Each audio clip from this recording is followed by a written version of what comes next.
Hello tenthies, I am your teacher Ruchi Agarwal. अपने channel maths with रुचि में आज मैं थ्योरम 6.4 लेके आई हूँ, चैप्टर 6 जो हमारा ट्राइंगल्स चल रहा है उसमें। तो ये भी हमारा एक्सरसाइज 6.3 का इंट्रोडक्शन वीडियो में ही है। आज जो है इसका पार्ट 2 ले रहे हैं हम। तो हम आज करेंगे SSS सिमिलैरिटी क्राइटेरिया। ठीक है, कल हमने बात करी थी कि दो ट्राइंगल्स के 6 एलिमेंट्स होते हैं जो हमें इक्वल और प्रोपोर्शनल बताने होते हैं। एंगल्स को, दो ट्राइंगल्स के एंगल्स को इक्वल बताना होता है और साइड के रेशियो को प्रोपोर्शनल बताना होता है सिमिलैरिटी के लिए।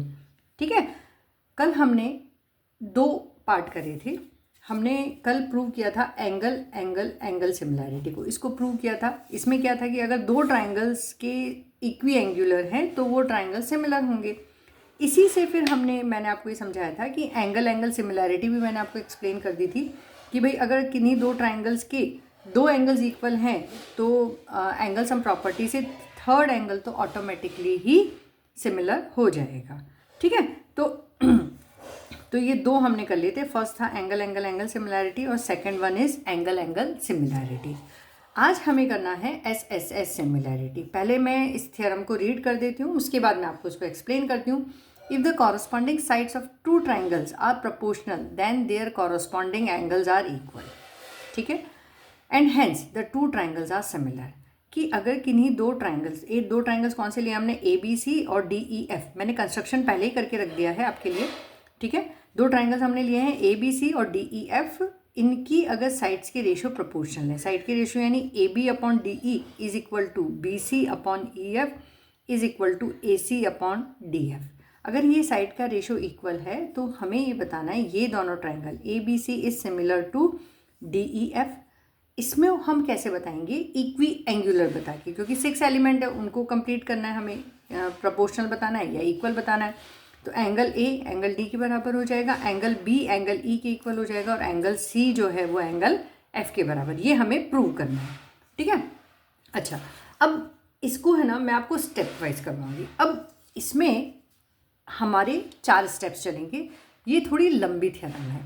ठीक है, तो मैं आपको स्टेप करवा के करवाऊंगी जिससे कि आपको ना इसका प्रोसेस याद हो जाए। इसमें ये होता है कि किसके बाद क्या करना है, उसमें बड़ा बच्चों को कन्फ्यूजन रहता है। अब यहाँ पे हम सबसे पहले क्या करेंगे, हमें जो गिवन है ना, AB अपॉन DE और AC अपॉन DF को हम यूज़ करेंगे और उससे हम क्या बता देंगे कि भाई जो AP कंस्ट्रक्शन से AP is equal to DP हम है और AC is equal to DQ है। राइट, तो AB की जगह DP रख देंगे और AC की जगह DQ रख देंगे। पर उससे पहले हमें कंस्ट्रक्शन देना है। हम सबसे पहले लिखते हैं कंस्ट्रक्शन हमें क्या करना है, वही सेम है हमारा कट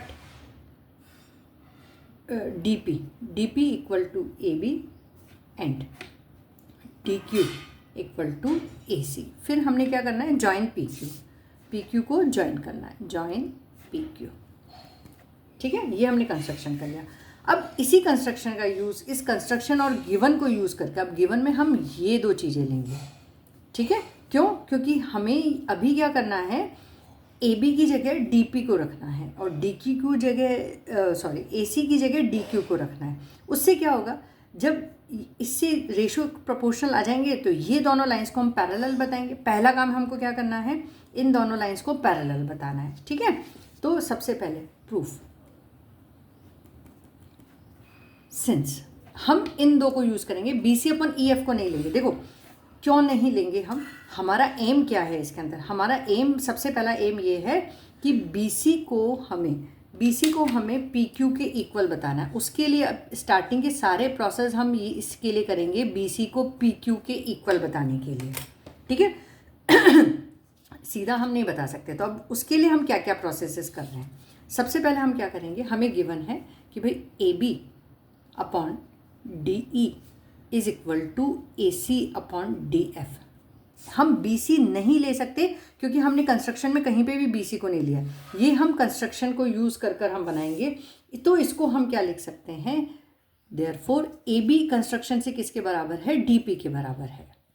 बच्चों ये DP है, मैं दोबारा ऊपर लिख रही हूँ, DP अपॉन DE और AC किसके इक्वल है, DQ के इक्वल है, DQ अपॉन DF। ये हमने कहाँ से लिया है, फ्रॉम कंस्ट्रक्शन। ठीक है, आप फ्रॉम कंस्ट्रक्शन भी लिख सकते हैं या D P is equal to A B और D Q upon A C भी लिख सकते हैं।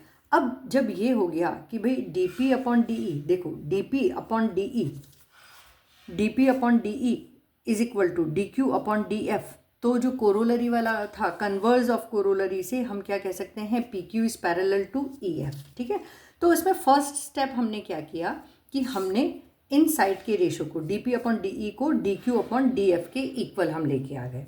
ठीक है, तो ये रफ वर्क है, ये आपको सिर्फ समझने के लिए, आपकी कन्वीनियंस के लिए। अब हम करेंगे सेकंड स्टेप। सेकंड स्टेप में हम बताएंगे डी पी क्यू को डी ई एफ के सिमिलर बताएंगे। ठीक है, तो सो बाय कन्वर्स, पहले स्टेप में हमने क्या किया, इन दोनों को पैरेलल बताया by converse of B P T P Q is parallel to E F.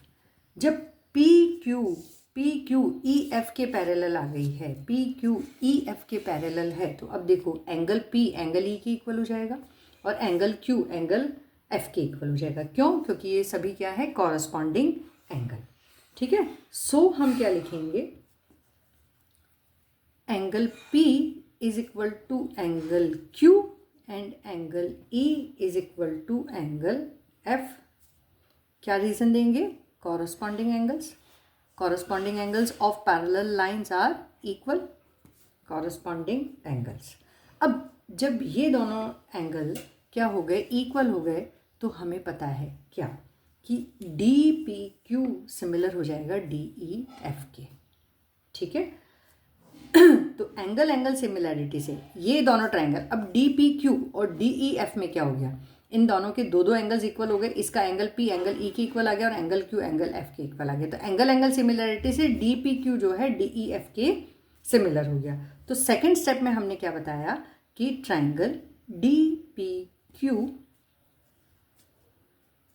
Is similar to triangle D E F. कहाँ से आया ये, एंगल एंगल सिमिलैरिटी से। ठीक है, एंगल एंगल सिमिलैरिटी से ये दोनों क्या आ गए, ट्रायंगल सिमिलर। अब जब सिमिलर आ गए तो इसके रिजल्ट्स को हम यूज़ करेंगे क्या, डी पी अपॉन डी ई, याद करो corollary, D P upon D ई। ठीक है, डी पी अपॉन डी ई, इससे हम किसके इक्वल लेंगे, अब हम D Q upon D F के इक्वल नहीं लेंगे। ठीक है, उसे तो हम ऑलरेडी यूज़ कर चुके हैं। अब हमें लेना है P Q upon E F के। हमारा पर्पस क्या है, बी सी को पी क्यू के इक्वल लाना है, हम उस पर्पस के लिए सारा काम कर रहे हैं। ठीक है, अब यहाँ से हमारा थर्ड स्टेप स्टार्ट हो रहा है। क्या करेंगे, थर्ड स्टेप में हमें क्या करना है, बी सी को पी क्यू के इक्वल लेके आना है। तो D P upon B E किसके इक्वल है, D Q upon D F के। ठीक है, not D Q, P Q upon E F के। हमें यहाँ इसके D Q upon D F नहीं लेना है, हमें लेना है P Q upon E F के। क्यों? क्योंकि हमारा काम क्या है, बी सी को पी क्यू के इक्वल लेके आना है, बी सी को पी क्यू के इक्वल लाना है। तो एक साइड हमें पी क्यू लेना है। ठीक है, अब देखो डी पी किसके बराबर लिया है हमने कंस्ट्रक्शन से, ए बी के बराबर। तो डी पी की जगह हम ए बी रख सकते हैं, तो therefore A B upon D E, A B upon D E किसके इक्वल हो गया, P Q upon E F के, P Q upon E F के इक्वल हो गया। अब गिवन क्या है हमें कि A B upon D E जो है वो B C upon E F के इक्वल है। अब हम क्या कर रहे हैं, न्यूमिरेटर को इक्वल लेके आ रहे हैं। हमको बी सी और पी क्यू को इक्वल लेके आना है, तो हम न्यूमिरेटर को सेम लेके आएंगे। यहाँ से देखो A B upon D E B C upon E F के भी इक्वल है, तो हम A B upon D E, यहाँ पे A B upon D E की जगह क्या रख सकते हैं, B C upon E F. ठीक है, बट अब हम क्या लिखेंगे, but A B upon D E is also equal to B C upon E F. इसे हमने इक्वेशन 1 दिया, इसे हमने इक्वेशन 2 दिया। यहाँ पे हम मेंशन कर देते हैं since D P is equal to A B. ठीक है, और ये हमें क्या है, गिवन है, this is given to us. तो अब देखो फ्रॉम 1 and 2 क्या हुआ, P Q upon E F B C upon E F के बराबर हो गया। Therefore P Q upon E F P Q upon E F is equal to B C upon E F. ठीक है, यहाँ पे आप लिख सकते हो फ्रॉम इक्वेशन 1 एंड 2। ठीक है, दोनों का डिनोमिनेटर सेम है तो न्यूमरेटर ऑटोमेटिकली सेम हो जाएगा। देखो अगर मैं कहूँ 2/7, ठीक है, इज इक्वल टू 2 ये तो इस तरह से तो नहीं कह सकते हम इसको, मैं ये कहूँ a/7 is equal to b/7। ठीक है, दोनों का डिनोमिनेटर सेम है तो क्या हो जाएगा, a, इसका मतलब क्या है, a b के इक्वल है। ठीक है, बस यही बात है। सो हम क्या लिखेंगे, P Q is equal to B C. ठीक है, इससे क्या हो गया, P Q is equal to B C. अब देखो कंस्ट्रक्शन से ए बी डी पी के इक्वल है और ए सी डी क्यू के इक्वल है, और जो हमारा एम था बी सी को पी क्यू के इक्वल लाना, वो हम बी सी को पी क्यू के इक्वल लेके आ गए हैं। ठीक है, ये हमने काम कर लिया। अब आपको क्या करना है, आपका जो फोर्थ स्टेप होगा, ए बी सी और डी पी क्यू को आपको कॉन्ग्रुएंट बताना होगा। क्या, ए बी सी को और डी पी क्यू को आपको कॉन्ग्रुएंट बताना होगा। ठीक है, इन दोनों को अब हम कॉन्ग्रुएंट प्रूव करेंगे।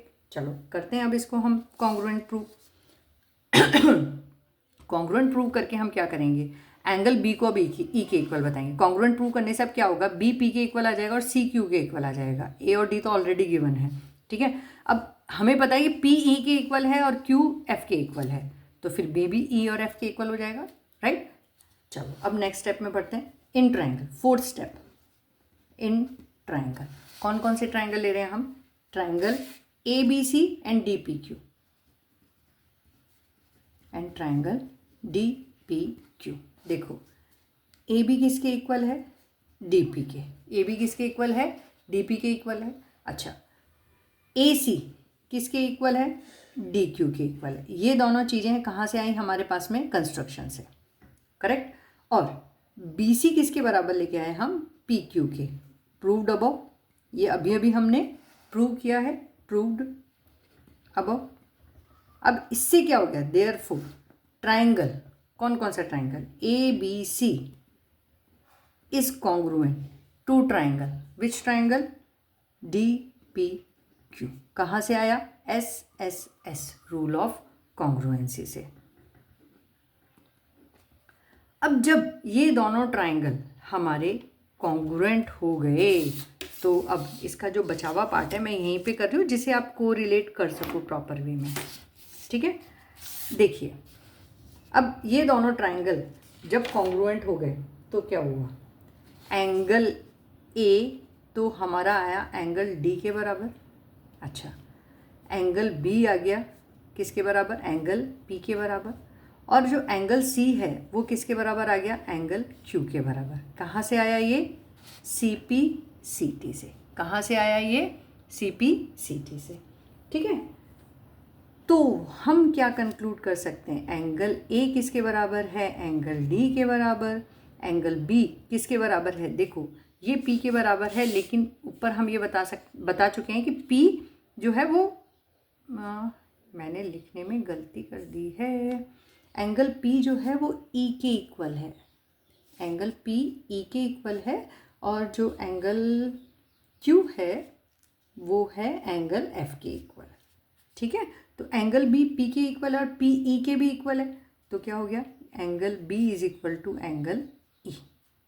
और एंगल सी किसके इक्वल आ जाएगा, इधर क्यू के इक्वल है और क्यू किसके इक्वल है, एफ के इक्वल है, तो एंगल सी किसके इक्वल आ गया, एंगल एफ के इक्वल आ गया। देयरफॉर अब हम क्या कह सकते हैं, ये जो दोनों ट्राइंगल हैं, कौन कौन से, triangle A B C, triangle A B C is similar to triangle D E F. ठीक है, यही हमें प्रूव करना था। दोनों ट्राइंगल सिमिलर हो गए, सारे एंगल्स इक्वल हो गए, तो ये हमारी थ्योरम प्रूव हो गई।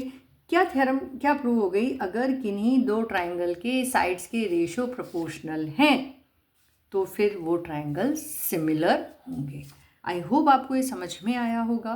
ठीक है, इसे प्रैक्टिस करिए, जैसे स्टेप वाइज मैंने कराया है वैसे आप करिए। मैं आपको वापस से सारे स्टेप्स एक्सप्लेन कर रही हूँ। हमने फर्स्ट स्टेप में क्या किया, पहले कंस्ट्रक्शन किया, डी पी को ए बी के बराबर, डी क्यू को ए सी के इक्वल। ठीक है, पी क्यू को ज्वाइन किया है, उससे हमने क्या लिया, D P upon D E का रेशो जो है वो किसके बराबर आया, A C upon D F के। ठीक है, इसके बराबर आया A B upon D E is equal to A C upon E F. ये तो हमें दे रखा है। अब हमने ए बी को रिप्लेस कर दिया डी पी से और ए सी को रिप्लेस कर दिया डी क्यू से, तो हमें क्या मिला, D P upon D E is equal to D Q upon D F. ये करने का हमारा पर्पस क्या था, इन दोनों लाइंस को पैरेलल बताना। हमने पैरेलल क्यों बताया, क्योंकि एंगल पी को हम एंगल ई के इक्वल लाना चाहते हैं और एंगल क्यू को हम एंगल एफ के इक्वल लाना चाहते हैं। तो हमने यही किया, एंगल पी को हम ई के इक्वल लेके आए और एंगल क्यू को हम एंगल एफ के बराबर लेके आए, क्योंकि कॉरस्पॉन्डिंग एंगल्स आर इक्वल। अब जब ये कॉरस्पॉन्डिंग एंगल्स इक्वल हो गए तो हमने इन दोनों ट्रायंगल डी पी क्यू को डी ई एफ के हम कॉन्ग्रुएंट कह सकते हैं। कैसे, एंगल एंगल सिमिलैरिटी से, पी ई के इक्वल है और क्यू एफ के इक्वल है, इसलिए दोनों ट्रायंगल्स कैसे हो गए हमारे, सिमिलर। जब ये दो ट्रायंगल सिमिलर हो गए तो हम क्या कंक्लूड कर सकते हैं, D P upon D E is equal to D Q, sorry D Q नहीं, P Q upon E F. अब हमें क्या करना है, हमारा पर्पज़ है बी सी को पी क्यू के इक्वल बताना, तो अब हम डी क्यू नहीं लेंगे, अब हमें लेना है P Q upon E F. अब हमने डी पी को रिप्लेस कर दिया ए बी से, तो A B upon D E किसके इक्वल आ गया, P Q upon E F के। गिवन हमें क्या है, A B upon D E किसके इक्वल है, B C upon E F के। तो ये हमें गिवन है, तो इक्वेशन 1 और 2 से दोनों इक्वल हो गए, P Q upon E F is equal to B C upon E F. इन दोनों का डिनोमिनेटर सेम होने से पी क्यू हमारा बी सी के इक्वल आ गया, जो हमें लाना था। अब हमारा पर्पस क्या है कि ट्रायंगल ए बी सी को डी पी क्यू के कॉन्ग्रुएंट प्रूव करना। उसके लिए हमने क्या किया, ए बी डी पी के इक्वल है और ए सी डी क्यू के इक्वल है और बी सी जो है वो पी क्यू के इक्वल, ये हमने अभी प्रूव किया। तो उससे ये दोनों ट्रायंगल क्या से हो गए, साइड कॉन्ग्रुएंसी से ये दोनों ट्रायंगल्स कॉन्ग्रुएंट हो गए, ए बी सी और डी पी क्यू। अब ये कर दिया हमने, तो एंगल ए डी के इक्वल आ गया, बी पी के इक्वल आ गया और सी क्यू के इक्वल आ गया, और ऑलरेडी पी ई के इक्वल है और क्यू एफ के इक्वल है। ठीक है, तो अब हमने इसे क्या कंक्लूड किया, एंगल ए डी के बराबर, बी ई के बराबर और सी एफ के बराबर। Therefore both this triangles are similar to each other. ठीक है, तो ये थ्योरम की प्रैक्टिस करना, ठीक है, जिससे आपको ये भी सिर्फ थ्योरम्स पॉइंट ऑफ व्यू से इन थ्योरम्स को नहीं देखने का, इन प्रूफ्स को नहीं देखने का, आपको ये भी सोचना है कि इनसे आपको क्वेश्चन सॉल्व कैसे करना है, इसका भी एक इंसाइट मिलेगा। ठीक है, तो इसी तरह से अपना प्यार बनाए रखो, रुचि मैम को लाइक शेयर सब्सक्राइब करो, कोई भी डाउट है तो कमेंट करिए, आपका एक्सपीरियंस है वो भी कमेंट करिए मुझे। ठीक है, मिलते हैं अपने नेक्स्ट वीडियो में, till then bye bye everybody.